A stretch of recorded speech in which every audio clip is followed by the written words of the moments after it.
2017 সালের আগস্ট মাসে রোহিঙ্গা বিদ্রোহী গোষ্ঠীর হামলার অভিযোগ এনে রাখাইনে অভিযান শুরু করে মিয়ানমারের সামরিক বাহিনী। অভিযানে গণহত্যা, যৌন নিপীড়ন এবং বাড়িঘর গ্রাম জ্বালিয়ে দেওয়ার অভিযোগ ওঠে। মিয়ানমার সেনাদের আগ্রাসনকে জাতিগত নির্মূল অভিহিত করে জাতিসংঘের তদন্তে বলা হয়, স্পষ্ট গণহত্যার উদ্দেশ্যেই এই অভিযান পরিচালনা করা হয়েছিল। ওই সময় প্রায় 10,000 মানুষ নিহত হন বলে সংস্থাটির তদন্ত প্রতিবেদনে উঠে আসে। জীবন বাঁচাতে 7 লাখের বেশি রোহিঙ্গা পালিয়ে বাংলাদেশে আশ্রয় নেয়। এর প্রেক্ষিতে গণহত্যার অভিযোগ এনে 2019 সালে মামলা করে আফ্রিকার দেশ গাম্বিয়া। আন্তর্জাতিক বিচার আদালত আইসিজেতে চলছে সেই মামলার শুনানি। শুক্রবার অভিযানের পক্ষে সাফাই গেয়ে রোহিঙ্গাদের বিরুদ্ধে অভিযানকে গণহত্যা বলা যায় না বলে দাবি করেন মিয়ানমারের প্রতিনিধি কোকো হ্লাইং।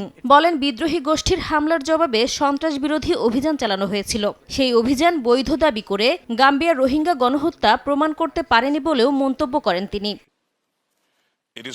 গেল সোমবার শুনানি শুরুর সময় গাম্বিয়ার বিচারমন্ত্রী দাউদা জাল্লো বলেন, রোহিঙ্গা জনগোষ্ঠীকে ধ্বংস করার উদ্দেশ্যে দশকের পর দশক ভয়াবহ নিপীড়ন করেছে মিয়ানমার। তবে গাম্বিয়ার উপস্থাপিত প্রমাণ প্রত্যাখ্যান করেছে দেশটি।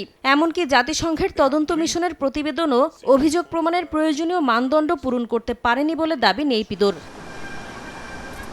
এদিকে এই মামলার রায় মিয়ানমারের বাইরেও প্রভাব ফেলবে বলে মনে করছেন বিশ্লেষকরা। বিশেষ করে গাজা যুদ্ধ নিয়ে ইসরায়েলের বিরুদ্ধে 2023 সালে দক্ষিণ আফ্রিকার করা গণহত্যা মামলার ক্ষেত্রেও এর প্রভাব পড়তে পারে বলে ধারণা তাদের।